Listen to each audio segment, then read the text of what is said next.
주님을 바꾸지 않으리. 벌써 선선한 가을이고 아침 저녁으로 벌써 이렇게 쌀쌀해진 날씨입니다. 여러분 환절기 때 여러분 건강에 유의하시고 건강 잘 지켜가시기를 바라겠습니다. 오늘 예배 자리에 나오신 여러분 놀라운 지연회와 복이 여러분 가운데 늘 함께 하시기를 주의 이름으로 축복합니다. 우리가 자주 쓰는 만사형통이란 단어가 있습니다. 만사형통, 사자성어일까요? 아닐까요? 내로남불, 사자성어일까요? 아닐까요? 내가 하면 노맨스, 남이 하면 불륜, 뭐 이런 게 내로남불이잖아요. 요 근래에 우리나라에서 만들어진 단어일 것입니다. 만사형통은 사자성어에도 없고 성경에도 없는 말입니다. 근데 오늘 부르는 찬송에 보니까 무슨 일을 만나든지 만사형통하리라 이렇게 찬송을 불렀기 때문에 우리가 기도할 때도 제가 여러분을 축복할 때도 만사형통하게 하시고 범사에 형통하게 하시고 이렇게 기도를 하게 되는 것 같습니다. 만사형통, 여러분의 삶에, 여러분의 주신 기업 가운데, 여러분의 인생의 가정에 만사형통하시기를 축복합니다. 그런데 성경에서 말하는 만사형통, 범사의 형통은 조금 우리가 생각하는 것하고 조금 다른 것 같습니다. 만사형통하면 뭔가 거리낌이 없이 내가 뭔가 하고자 하는 일에 술술 잘 풀려서 장애물이 없이 늘 형통한 것이 만사형통일 것 같은데, 오늘 형통이라고 하는 단어를 본문에서 보게 되면 요셉의 인생에서 보여지는 형통은 우리가 생각하는 그 형통하고는 조금 의미가 다른 것 같습니다. 오늘 특별히 무슨 일을 만나든지 만사형통하리라, 이 찬송을 지으신 분이 누구냐면 미국의 19세기 여류 작가였던 호아니 제인 크로스비라고 하는 분인데요. 사진 한번 보여주시면 좋겠습니다. 제목 내려주시고 사진을 보여주십시오. 네, 이 찬송은 예수로 나의 구주 삼고 하는 찬양입니다. 우리 찬송가 288장에 들어와 있죠. 이분을 쓰신 분이 크로스비 여사인데요. 이분은 지금 까만 안경을 쓰고 있습니다. 왜 까만 안경을 쓰고 있을까요? 앞을 보지 못하는 분이셔서 그랬습니다. 태어난 지 6주 만에 눈에 문제가 생겼습니다. 의사를 불렀는데 엉뚱한 의사가 와서 치료를 제대로 못했습니다. 그래서 평생 95년을 살아가면서 시각장애를 안고 살아갑니다. 이분이 처음에는 얼마나 많이 힘들었을까요? 그러나 나이를 먹어가면서 주님을 만나게 되었고 주님과 함께 하고자 말씀 앞에 늘 말씀 붙잡고 주님과 동행하려고 애를 썼고, 이분이 주님을 만나게 되면서 내 평생 주님께 바치리이다 라고 하면서 평생 약 8천여 편의 찬송시를 썼다고 합니다. 이분의 인생 가운데 형통이란 말이 어울릴까요? 쉽지 않을 것 같습니다. 그런데 오늘 384장의 가사를 보면 우리가 부르는 찬양에 만사형통하리라 그랬습니다.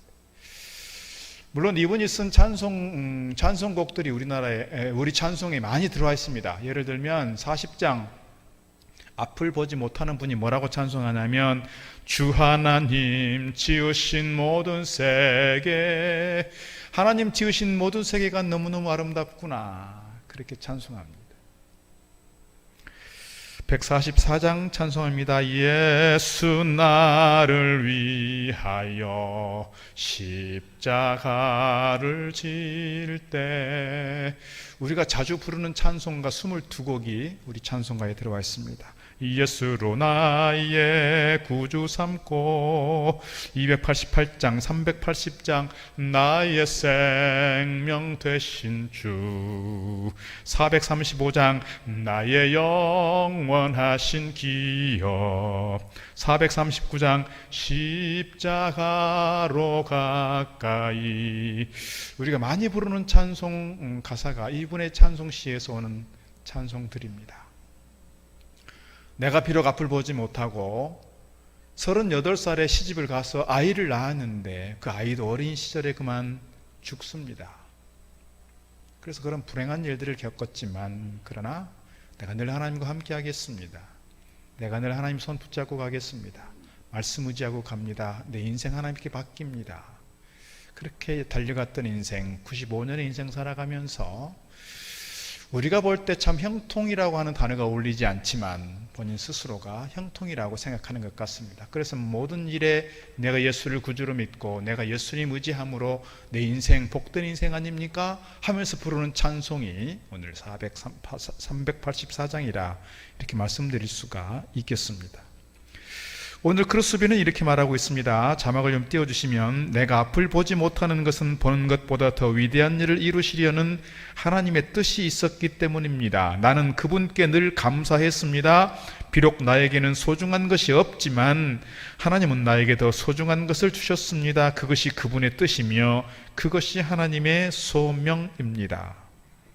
내가 비록 앞을 보지 못하는 인생으로 살아가지만 나를 향한 하나님의 뜻이 있었고 그 뜻을 이루어간다는 측면에서 감사했고 이 소명을 이루어가는 사람으로, 그런 인생으로 복되게 살았습니다 하는 것이 이분의 고백이라 이렇게 말씀드릴 수가 있겠습니다. 이분은 큰 역경에도 불구하고 하나님과 동행했습니다. 하나님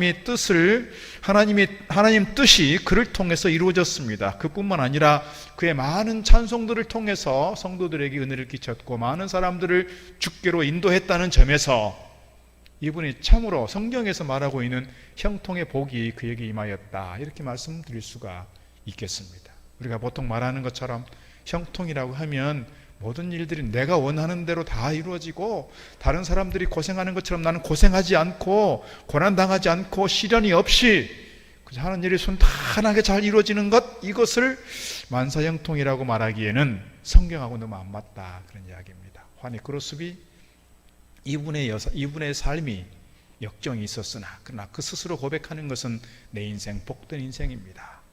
이러한 영적 고백이, 신앙적 고백이 우리의 고백되기를 주의 이름으로 축복합니다. 오늘 요셉을 통해 보게 되면 요셉은 형통한 사람입니다. 오늘 본문에도 보면 형통이라고 하는 단어가 3번 등장합니다. 신약 성경에는 사실 형통이라고 하는 말이 등장하지 않습니다. 구약 성경에 66번 등장한다고 합니다. 사실 이 형통이라는 단어 때문에 이 기독교 신앙이 특별히 많은 젊은 신학자들이 비판하는 것 가운데 하나가 뭐냐면 번영신학이라는 것입니다. 번영신학. 그러니까 하나님께서 나에게 물질적으로 복 주신 것, 내가 부자가 되고 내가 잘 살게 되는 것도 하나님의 복이다. 그래서 막 자랑하고 간증하고 하는데 그것이 잘못되어서 부자가 되어야만 복이고 크게 되어야만 복이고 교회가 막 큰 교회가 되어야만 복이고 라고 했던 번영신학자들의 그 신학 사상이 많은 분들에게 어떻게 보면 비판받고 있는 그런 차원에서 오늘 형통이라고 하는 단어는 이렇게 설교하기가 사실 조심스럽습니다. 쉽지 않은 주제요, 설교 제목입니다. 그러나 오늘 저는 그럼에도 불구하고 여러분의 삶이 고난 가운데 있을지라도 그 가운데서도 형통을 말할 수 있고 그 가운데서도 하나님의 복을 말할 수 있다면 그 인생은 참으로 행복한 인생이다, 그렇게 믿는 것입니다. 오늘 여러분의 삶이 오늘 요셉의 인생을 보면서 내가 어떤 가운데 있어도, 내가 지금 내 모습은 어떤 가운데 있어도 내 인생이 초라한 인생이 아니라 나는 형통한 인생이요, 나는 복받은 인생입니다, 그런 고백으로 나아가기를 주의 이름으로 축복합니다. 요셉의 형통에는 우리의 상식을 뛰어넘는 일이 있습니다. 일반적으로 아까 말씀드린 것처럼 형통하다고 하면 어려움이 없이, 막힌 일 없이 수술 잘 풀려나가는 건데 요셉의 인생에서는 억울하기 짝이 없는 일들이 생기는 겁니다. 그보다 더 고생한 사람이 있을까 싶을 정도로 고난의 인생이었습니다. 오늘 1절 말씀에서 이렇게 기록합니다. 요셉이 이끌려 애굽에 내려가매 바로의 신하 친위대장 애굽 사람 보디발이 그를 그리로 데려간 이스마엘 사람의 손에서 요셉을 사니라 그랬습니다. 요셉은 어린 시절에 야곱에 의해서 늦둥이처럼 난 겁니다. 라헬로부터 난 자식이 요셉과 베냐민인데 다른 형들에 비해서 상당히 늦게 난 겁니다. 또 이렇게 이 라헬은 둘째 베냐민을 낳다가 그만 돌아가셨기 때문에 그 엄마 없는 자식, 친엄마 없이 자란 이 요셉과 베냐민에 대해서 아마도 야곱이 측은지심을 가지고 그렇게 애지중지 키웠을 것 같습니다. 그래서 형들은 다 들판에 나가서 양을 치고 있는데 이 아들 이 요셉은 집에서 귀족들이나 입는 채색 옷을 입고 룰루랄라 그렇게 지내고 있는 겁니다. 그런데다가 이 요셉이 형들이 뭔가를 잘못하고 형들이 뭔가 이렇게 아버지에게 뭔가 좀 잘못한 것이 있을 때 좀 이렇게 덮어주고 가면 좋겠는데 이 요셉이 또 고자질을 합니다. 아버지에게. 거기다가 또 꿈 얘기를 합니다. 내가 꿈을 꾸었는데 해와 달과 12개의 별이 있는데 그 11개의 별, 해와 달조차도 내 별에게 절을 하더이다. 곡식단이 있는데 형들의 곡식단이 다 나에게로 절을 하더이다. 이런 얘기까지 하니 형들이 그를 미워하게 된 겁니다. 그래서 결국은 어떻게 됐습니까? 아버지의 심부름을 따라서 형들을 찾아갔는데 형들이 그 요셉을 보고 저를 죽이자 이렇게 작당을 하잖아요. 그래서 차마 죽이지는 못하고 결국 상인들에게 팝니다. 노예로 팔려가는 거예요. 그래서 17살 이 어린 나이에 물론 덩치는 크겠습니다만은 또 옛날 생각하면 그 나이쯤 되면 장가 갔을지도 몰라요. 저희 할아버지가 17살에 장가 가셨거든요. 저희 할머니 16살에. 그러니까 17살이면 장가 갈 나이가 됐을지 모르겠는데 그가 애굽으로 팔려갑니다. 뭘로요? 노예로 팔려가는 거예요. 노예로. 오늘 1절 말씀이 그겁니다. 이스마엘 상인에게서 보디발이 사서 자기 집에 노예로 삼은 겁니다. 자기 집에 종으로 삼은 거예요. 그래서 오늘 1절 말씀이 애굽 사람 보디발이 그를 그리로 데려간 이스마엘 사람의 손에서 그를 샀다 이겁니다. 요셉의 마음에 얼마나 힘들었을까요? 정말 어린 시절에 그렇게 잘 나가다가 그렇게 평안하게 살다가 이 고통 어떻게 갑자기 만나게 되는 이런 어떤 고통의 현장이 그에게는 얼마나 힘들었을까 싶습니다. 얼마나 억울했을까 싶습니다. 내가 뭐 형들에게 잘못한 게 뭐 있어? 내가 인생 잘못 산 게 뭐 있어? 나는 아버지 밑에서 편안하게 잘 살았잖아. 아버지가 시킨 대로 했는데 아마도 그런 억울한 마음이 있었을지 모르겠습니다. 그러나 그는 그 고난의 현장 가운데 성경 어디를 보아도 원망했다, 불평했다, 화를 냈다는 말들이 없습니다. 그래서 오늘 본문의 말씀은 결론적으로 뭐예요? 2절 말씀에서 이렇게 기록하고 있습니다. 여호와께서 요셉과 함께 하심으로 그가 형통한 자가 되어 그랬습니다. 여호와께서 요셉과 함께 하심으로 그가 형통한 자가 되었다. 3절 말씀도 그렇잖아요.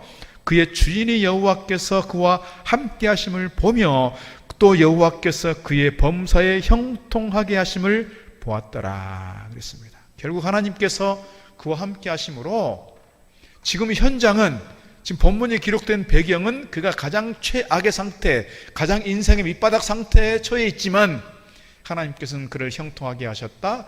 하나님께서 그와 함께 하셔서 그가 형통하게 한 것을 집주인 보디발이 보았다. 이렇게 이야기하고 있는 겁니다. 오늘 우리가 어떤 가운데 있을지라도 오늘 사람들이 우리를 보면서 여호와께서 함께 하심으로 저 사람이 형통하구나, 저 사람이 복받은 인생이구나 이렇게 인정받을 만한 신실한 주의 종들 다 되기를 주의 이름으로 축복합니다. 오늘 본문에서 요셉에게 있어서 범사에 형통하다는 것은 무엇일까? 요셉이 받은 범사의 형통의 의미는 어떤 것일까를 오늘 본문을 통해서 몇 가지 함께 살펴보려고 합니다. 첫째로 그는 자신의 꿈을 이루었다는 것입니다. 자신의 꿈을 이루었다. 보통 보면 내가 무슨 꿈이 있었습니다. 내가 뭔가 소원이 있었습니다. 내가 무슨 목표한 바가 있었습니다. 그것을 잘 이루었을 때 저 사람은 형통한 인생이구나 이렇게 아마도 인정하게 될 것입니다. 오늘 요셉이 가지고 있는 별명이 있었습니다. 그 별명이 뭡니까? 꿈꾸는 자였습니다. 꿈꾸는 자. 앞서 말씀드린 것처럼 요셉이 아버지의 심부름으로 형들을 찾아갑니다. 형들은 멀리 이렇게 양을 치러 나가 있습니다. 일동에 살면서 일동 근처에 있는 가까운데 화연이나 아니면 이동 정도로 있으면 몇 시간 걸으면 될 거예요. 그런데 오늘 이 야곱이 사는 동네는 어디냐? 브엘세바예요. 브엘세바면 이스라엘의 저 남쪽입니다. 그런데 형들은 어디가 있냐면 세겜에 가 있는 겁니다. 세겜이면 수십 킬로미터, 여기서 파주 정도, 아니면 더 멀면 홍천, 이렇게 먼 곳입니다. 며칠을 걸어야 갈 수 있는 거리입니다. 그곳을 물어물어 아마 찾아갔을 것 같습니다. 그래서 세겜에 갔는데요, 세겜이 없어요. 이렇게 형들을 찾아서 헤매고 있을 때 지나가는 사람에게 묻습니다. 내가 이러이러한 사람을 찾는데 혹시 보셨습니까? 그래서 그런 사람들 도단에 있더이다 그랬어요. 도단은 세겜에서 22km쯤 떨어진 동네입니다. 그러니까 여기서 내촌쯤 가면 22km쯤 될 것 같습니다. 또 걸어서 찾아갑니다. 형들을 막 힘들게 찾아갈 때 형들이 모여서 하는 말이 이 말입니다. 37장 19절. 서로 이루되 꿈꾸는 자가 오는도다. 20절. 자, 그를 죽여 한 구덩이에 던지고 우리가 말하기를 악한 짐승이 그를 잡아먹었다 하자. 그의 꿈이 어떻게 되는지를 우리가 볼 것이니라 하는지라. 그러니까 꿈쟁이 요셉이었잖아요. 그의 꿈을 얘기했을 때 형들로부터 미움을 샀는데 어쨌거나 그래서 별명은 꿈쟁이 요셉이에요. 저 꿈꾸는 자가 오는구나. 어렸을 때부터 받았던 그 꿈이 어떻게 이루어지는가를 보여주는 건데요. 어째 보면 요셉에게 있어서 그의 인생이 형통하다라고 말할 수 있는 것은 그의 인생을 통해서 그의 꿈이 이루어졌다는 거예요. 하나님께서 그에게 꿈을 통해 보여주셨던 그 비전이 그를 통해서 성취되어졌다는 점에서 그는 형통한 사람이다. 이렇게 말씀드릴 수가 있습니다. 형들에 의해서 억울하게 팔려갔던 애굽에서의 종살이, 더 나아가서 억울하게 감옥살이 했던 그가 꿈을 잘 해석함으로 인해서 애굽의 총리가 되었습니다. 여러분, 그런 생각을 가지면 형들의 기대하고는 전혀 엉뚱한 길이 되었습니다. 나중에 형들에게 이렇게 합니다. 형들이 나를 팔아서 내가 이곳으로 오게 되었지만 그것은 하나님께서 나를 이곳으로 보내신 겁니다. 무엇을 위해서? 우리 가족을 살리기 위해서. 하나님께서 그를 보내셨다라고 스스로 고백하는 것은 하나님께서 나의 꿈을 이루어 주셨고 하나님께서 나에게 보여주신 그 거룩한 꿈이 주님의 뜻 가운데 이루어졌음을 그가 고백하는 거예요. 그래서 형들에 대해서도 이제는 큰 자가 되었고 승리하는 자가 되었으니 그 형들에 대해서도 용서할 수 있는 그런 마음 상태가 된 거예요. 여전히 애굽에서 종살이하고 있고 여전히 애굽에서 억울하게 감옥살이하고 있었다면 형들을 만났을 때 그 형들에 대한 용서가 아마 안 됐을지 몰라요. 형들에 대한 용서가 이루어졌을까요? 어려웠을 거예요.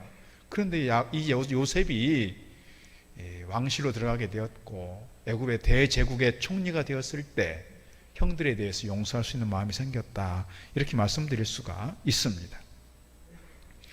더욱이 뭡니까? 노예로 팔려갔지만 주인의 인정을 받아서 가정 충무가 되었고요. 요령 부리지 않고 성실하게 일했습니다. 오늘 6절 마지막 절에 보니까 요셉은 용모가 빼어나고 아름다웠더라 그랬어요. 그런데 그 주인의 부인이, 다시 말씀드리면 주인 마님이 그를 탐했습니다.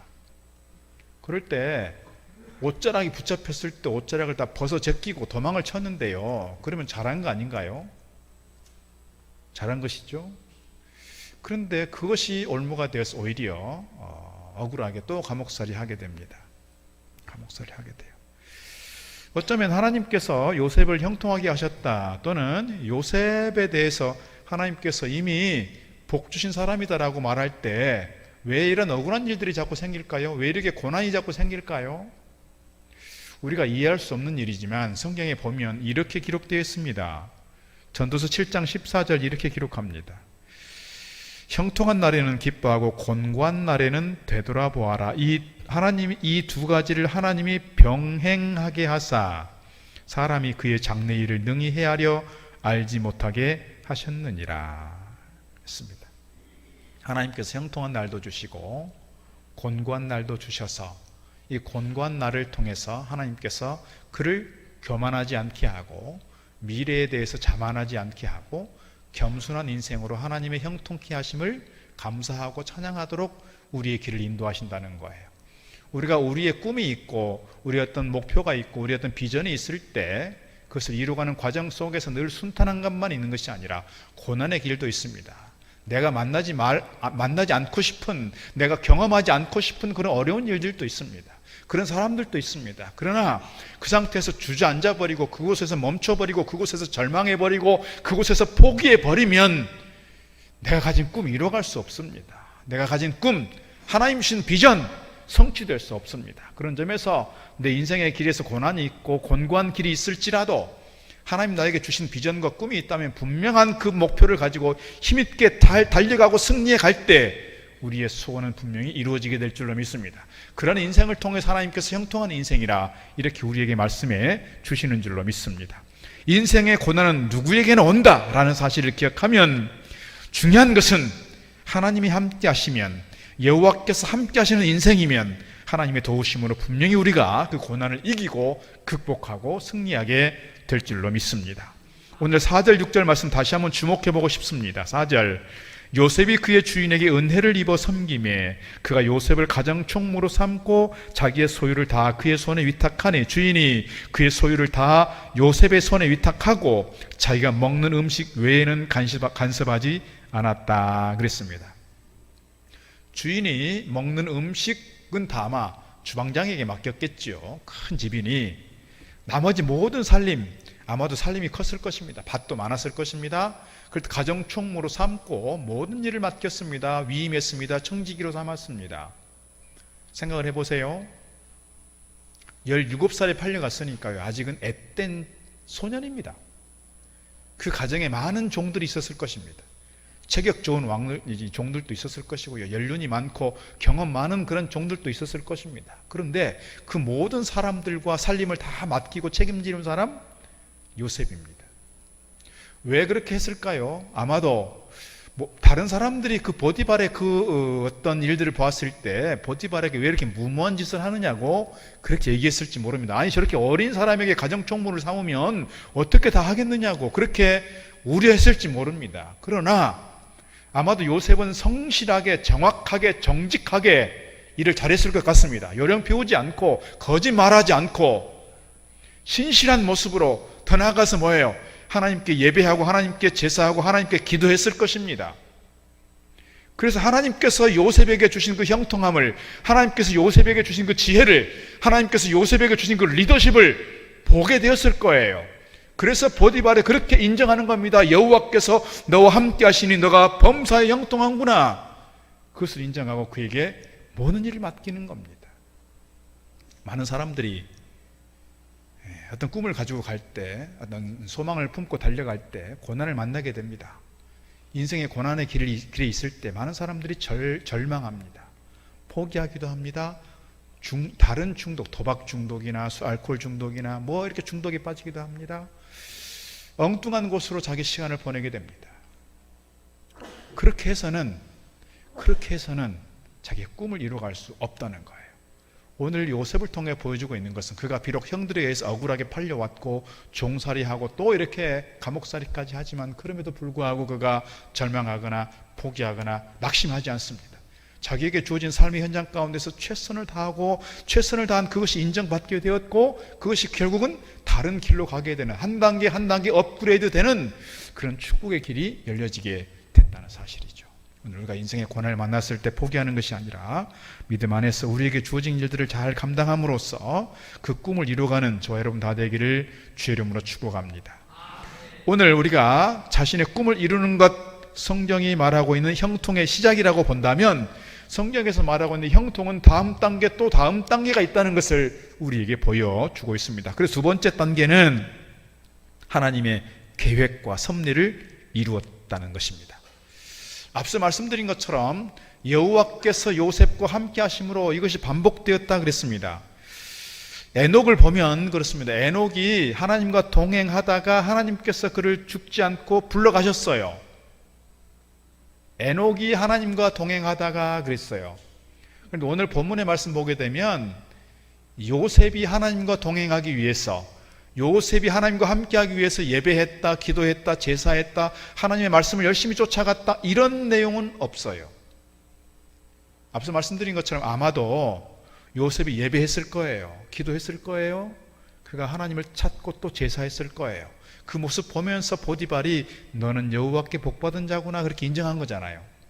그런데 오늘 말씀은요, 거기는 그 내용은 싹 뺐어요. 그 내용은 기록되어 있지 않아요. 뭐가 기록되어 있어요? 여호와께서 그와 함께 하심으로, 여호와께서 요셉과 함께 하심으로예요.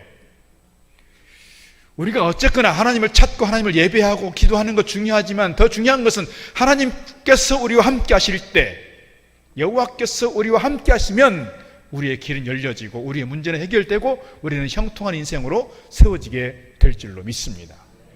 이것이 오늘 본문에서 분명하게 우리에게 보여주는 겁니다.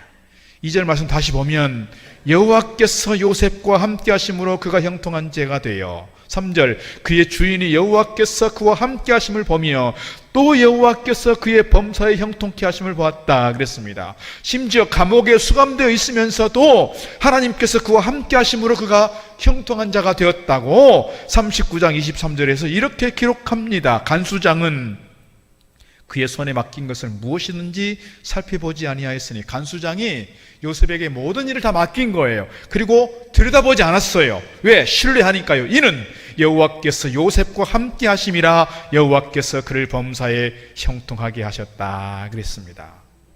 중요한 것은 여호와께서 요셉과 함께 하셨다 하는 겁니다. 여기서 말하는 이 형통이라고 하는 단어는 짜라흐라고 하는 단어입니다. 짜라흐. 이 짜라크라고 하는 단어는 하나님이 함께 하심으로 혹은 하나님의 말씀대로 살면 이런 뜻이라고 합니다. 하나님 말씀대로 살고 하나님께서 함께 하시면, 여호와께서 그와 함께 하시고 동행하시면 우리의 길이 새롭게 열려지고 우리 길이 형통하게 되어지는 줄 믿습니다. 그러면 요셉의 형통을 통해서 하나님의 계획과 섭리가 이루어졌다고 말씀을 드렸는데, 도대체 지금 하나님의 계획과 섭리는 뭘까요? 하나님께서 아브라함 때부터 약속하신 게 있습니다. 또 이삭에게도 약속하신 게 있습니다. 야곱에게도 약속하신 게 있습니다. 뭘까요? 너의 자손을, 너의 후손을 하늘의 별처럼 땅의 모래알처럼 많게 하겠다 그랬습니다. 만약에 이 야곱이 70명의 가족을 데리고 이렇게 애굽으로 이주하지 않았다면 여전히 그 브엘세바를 중심으로 한 가나안 땅에 있었을 거예요.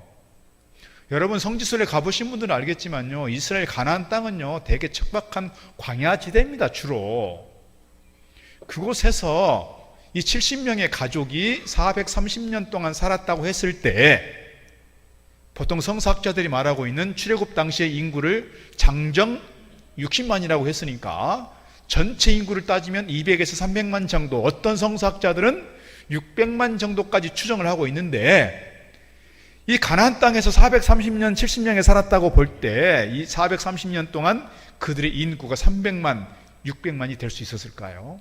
이건 꿈도 꿀 수 없는 일이었을 겁니다. 그 확척박한 땅에서. 그래서 하나님께서 이 야곱의 가족을 어디로 불러가요? 애굽으로 불러가는 거예요. 그것도 아주 옥토, 물론 나중에 이제 그분들이 요셉을 알지 못하는 새로운 왕조가 들어서면서 노예 신분으로 전락하지만, 그러나 그 고센 땅에서 이 이스라엘 백성들이 수백만 명으로 늘어나게 되는 겁니다. 그러니까 아브라함 때부터 이삭과 야곱을 통해서 계속해서 약속하셨고 계속해서 말씀하셨던 그 약속이, 하나님의 계획과 섭리가 누구를 통해서? 요셉을 통해서 이루어지는 거예요. 그래서 요셉이 비록 억울하게 그렇게 갔지만, 그 고난의 과정이 있었지만, 그 억울함의 과정이 있었지만, 그 고난의 그 과정 속에서 누구의 뜻을 이뤘어요? 자기의 뜻도 이뤘어요. 더 나아가서 누구 뜻을 이뤘다고요? 하나님의 뜻과 하나님의 섭리를 이루어냈다는 것입니다. 오늘 우리가 중요한 것은 하나님께서 나에게 복 주셔서 나의 어떤 꿈이 이루어지고 내가 형통한 길이 가게 되었다. 그것이 내 안에 멈춰 있는 것이고 내 개인적인, 지극히 개인적인 것으로 끝나는 것이 아니라, 이 하나님의 형통이라고 하는 것은 내 개인적인 형통을 통해서 무엇을? 하나님의 계획과 하나님의 섭리를 이루어내고 성취해내는 것, 이것이 진정한 성경의 형통이라는 겁니다. 여러분의 인생을 통해서, 여러분의 가정을 통해서, 여러분의 형통을 통해서 하나님의 계획과 뜻이 아름답게 이루어져가는 축복의 통로 되기를 주의 이름으로 축복합니다. 그런데 여기서 형통이라고 하는 말은 여기서 끝나는 것이 아니라 또 다음 단계가 있다는 거예요. 그것이 세 번째 단계입니다. 그 세 번째 단계는 뭐냐면, 이 축복이 그 이웃 세계로 흘러간다는 것입니다. 나의 형통이 나의 형통으로 끝나는 것이 아니라, 하나님의 계획을 이루어가는 것만이 아니라 나의 형통을 통해서 내 이웃 세계로, 내 지역으로, 또 세계 열방을 향해서 이것이 흘러갈 때 그 축복이, 그 형통이 어떻게 보면 완성된다, 이렇게 말씀드릴 수가 있습니다. 이것이 성경에서 말하고 있는 형통, 성경에서 말하고 있는 축복입니다. 창세기 49장에 보게 되면 야곱이 12 아들들을 데려다 놓고 한 사람 한 사람 머리에 손 얹고 기도합니다. 요셉을 향해 축복한 내용이 뭐냐면 담장을 넘는 축복을 말합니다. 오늘 여기서 말하는 축복은 그거예요. 담장을 넘는 축복이었어요. 오늘 적게는 누구에게 임하는 겁니까? 축복이? 오늘 요셉을 통해서 보디발의 집에 축복이 임했다고요. 뿐만 아니라 오늘 요셉을 통해서 어디에 축복이 임하였어요? 그가 왕의 꿈을 잘 해석함으로써 총리가 됨으로써 그 나라만이 아니라 그때 당시에 그렇게 기근으로 힘들었던 주변 나라까지 살리는, 주변 나라까지 유익하게 하는 그런 큰 일들을 이루었습니다. 이것이 요셉이 가지고 있는 축복의 통로였다, 이렇게 말씀드릴 수가 있습니다. 그래서 오늘 5절 말씀 보면 이렇게 기록합니다. 그가 요셉에게 자기의 집과 그의 모든 소유물을 주관하게 한 때부터 여호와께서 요셉을 위하여 그 애굽 사람의 집에 복을 내리심으로 여호와의 복이 그의 집과 밭에 있는 모든 소유에 미친지라 그랬습니다. 요셉의 형통이 참 독특한 부분이 있는데요, 형통한 요셉이 누구에 있으므로? 보디발의 집에 있으므로 보디발의 집이 복을 받았다는 거예요. 누구를 위하여? 보디발의 집이 복을 내리는 것은 누구를 위하여? 요셉을 위하여입니다. 보디발을 위하여? 아닙니다. 요셉을 위하여입니다. 요셉을 위하여 이렇게 복이 되었다, 이렇게 말씀하고 있습니다. 요셉으로 인해서 보디발의 집에 뭐가 굴러온 거예요? 복덩어리가 굴러 들어온 거예요. 우리 교회도 가끔 보면 이 집안에 이분이 며느리로 들어와서 참 이 집안이 피게 되었구나, 이 집안에 이 사람이 참 복덩이구나, 그런 경우를 종종 보게 됩니다. 이 집안에 이 사위가 들어와서 참 이 집안이 잘 되었구나, 이 사람이 이 가정의 큰 복덩이구나, 그렇게 보여지는 경우도 종종 있습니다. 단순하게 이렇게 경제적인 차원에서 문제만이 아니라 그 집안의 분위기, 영적 질서, 또는 어떤 그 집안의 가풍을 새로 만들어가는 그런 맥락에서 보면 좋은 분이 들어오면 그 집안의 복덩이가 되는 겁니다. 가끔 보면 애가 우리 집에 들어와가지고 우리 집안 영망이 됐다, 그런 분이 있습니다. 그러나 반대인 경우가 참 많습니다. 가까운 곳에 길명교회 목사님이 있습니다. 늦둥이를 하나 낳았습니다. 늦둥이를 가슴으로 낳았습니다. 그런데 이 아이가 조금 장애가 있습니다. 지금 7살, 8살, 7살 됐습니다. 이렇게 이뻐요. 물론 조금 장애가 있지만 그래도 이 아이가 이 집안에 복이 된 겁니다. 그 집안에 큰 기쁨이 됐습니다. 여러분의 삶이, 여러분의 가정에, 여러분에게 주신 기업에, 여러분에게 주신 직장 가운데, 여러분이 주어진 구역과 또는 삶의 공동체 안에 큰 복덩이가 되기를 주의 이름으로 축복합니다. 여러분 한 사람을 통해서 여러분의 가정이 피고, 여러분 한 사람이 직장에 들어감으로써 그 직장이 잘 되어가고, 여러분이 속한 그 구역이 더 활성화되고, 여러분이 속한 그 선교회가 더욱더 생명력 있는 공동체가 되고, 여러분 한 사람 한 사람을 통해서 우리가 속해 있는 모든 지역이, 우리가 속해 있는 일동이, 우리가 속해 있는 포천이, 또 우리가 속해 있는 이 지구촌 곳곳이 우리를 통해서 변화의 어떤 바람이 일어난다면 오늘 우리는 정말 형통한 사람인 줄로 믿습니다. 나를 통해서 한 지극히 내 개인적인 어떤 울타리 안에 머물러 있는 것이 아니라 이 울타리를 넘어서, 담장을 넘어서 복의 근원이 될 때 이것이 진정한 형통이다, 이렇게 말씀드릴 수가 있을 것입니다. 오늘 우리의 삶을 통해서 하나님께 영광될 뿐만 아니라 오늘 우리의 삶을 통해서 이웃에게도 큰 복이 전해지는 아름다운 복의 통로가 되기를 축복합니다. 가장 중요한 복의 통로는 뭘까요? 담장을 넘는 크리스찬이라고 하는 책을 보면 우리 안에 있는 이 복음이, 우리 안에 있는 구원의 기쁨과 감격과 이 소식이 우리 안에 멈춰 있는 것이 아니라 담장을 넘어갈 때 이것이 가장 큰 복이라고 말하고 있습니다. 우리가 가지고 있는 이 가장 큰 축복의 근원이 뭐예요? 구원의 소식이었고 예수 그리스도의 십자가로서 우리가 하나님 거룩한 자녀가 되었는데, 이 축복의 소식이 나를 통해서 이웃에게 계속 흘러갈 수 있으면 좋겠습니다. 우리 이웃에게만이 아니라 세계 열방을 향해서 더 귀하게 사용되어지면 좋겠습니다. 이것이 선교요, 이것이 전도요, 이것이 복음을 증거하는 증인의 역할이라 저는 그렇게 믿습니다. 우리 한 사람 한 사람을 통해서 우리 일동 지역이 변화되고 우리 한 사람 한 사람을 통해서 포천 지역이 또 세계 열방이 아름다운 구원의 소식으로 열려져 가기를 주의 이름으로 축복합니다. 사랑하는 성도 여러분, 오늘 우리는 형통한 사람인 줄로 믿습니다. 형통한 사람이라고 믿어지십니까? 내가 지금 처해 있는 삶의 꼴을 보면 형통한 사람이라고 내 스스로가 인정이 잘 안 되는 경우가 있습니다. 왜요? 내 인생 정말 밑바닥인 것 같고, 내 인생 너무 초라하고, 내 인생 너무 볼품없고. 그런데요, 하나님께서 야베스를 볼 때 야베스가 가지고 있는 조건, 환경 이런 거 보지 않았잖아요. 하나님께서 그의 기도를 들으셨던 것처럼 오늘 요셉이 지금 상황은 인생의 가장 밑바닥에서 종살이하고 있고 억울하게 감옥 가는 그 상황 속에 있을 때 그를 향하여 형통이라고 말씀하고 있습니다. 오늘 우리의 인생, 내 지금 처지, 내 상황, 내 삶의 모습을 보는 것이 아니라 내 안에 있는 가장 소중한 하나님의 거룩한 자녀라고 하는 이 자존감, 정체성, 이 신분 하나님께서 보시는 줄로 믿습니다. 우리를 귀하게 여기시는 하나님께서 우리 인생을 형통케 하셔서 나의 꿈을 이루어가실 뿐만 아니라 하나님의 계획과 섭리를 이루어가시고 나를 통해서 세상에 선한 영향력을 끼치는 아름다운 복의 통로, 형통한 인생들로 귀하게 쓰임받기를 주의 이름으로 축복합니다. 기도하겠습니다. 하나님 아버지, 오늘 우리 인생 하나님의 거룩한 자녀들로서 주의 십자가로서 구원받은 하나님의 백성들로서 우리 인생 형통한 인생들인 줄 믿습니다.